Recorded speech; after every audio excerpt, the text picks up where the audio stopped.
Long ago, in the heart of ancient Persia, there lived a humble stonemason named Farhad. He wasn't born into wealth or royalty. He didn't command armies or own lands. What he had was a strong back, a gifted hand, and a heart capable of deep, undying love. And that heart belonged to one woman, Princess Shirin.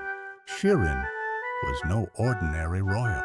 Known for her beauty and grace, yes, but it was her kindness that made her unforgettable. She saw people not by their rank, but by their soul.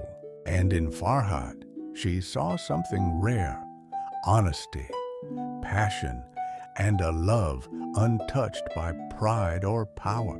But theirs was a love that lived in the shadows. For Shirin was also admired by King Khosrow, the ruler of Persia. The king wanted her for himself, not just as a bride, but as a jewel in his crown. When he discovered Shirin's quiet affection for the lowly stonemason, his pride burned. Khosrow was furious, but instead of killing Farhad, he chose cruelty over bloodshed.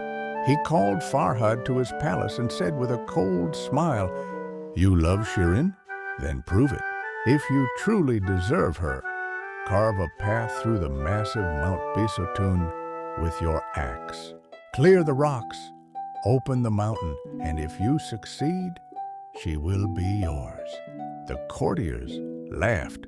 Mount Bisotun was vast, its rocks harder than iron, its cliffs higher than hope. It was a death sentence disguised as a challenge. But Farhad didn't laugh. He bowed, took his axe, and walked away. Then the carving began. Day after day, month after month, year after year, Farhad swung his axe. He worked in blistering summers and freezing winters. His hands bled, his back bent, his beard turned gray. But he never stopped. With each strike, he whispered Shirin's name. Her face guided his every breath. People came to watch, amazed at his will. Some pitied him, others mocked him. But Farhad didn't hear them. He was building a road to love. As the years passed, the impossible began to happen. The mountain was changing. A path was forming. Stone by stone, Farhad was winning, and that scared Khosrow. If Farhad succeeded, the king would lose both his pride and the woman he desired. So he plotted once more, this time with a lie. He sent a rider to the mountain, carrying fake news. "Shirin is dead," the messenger told Farhad without shame. The words thunder. Farhad stood still, staring at the mountain he had carved with his soul. His hands dropped the axe.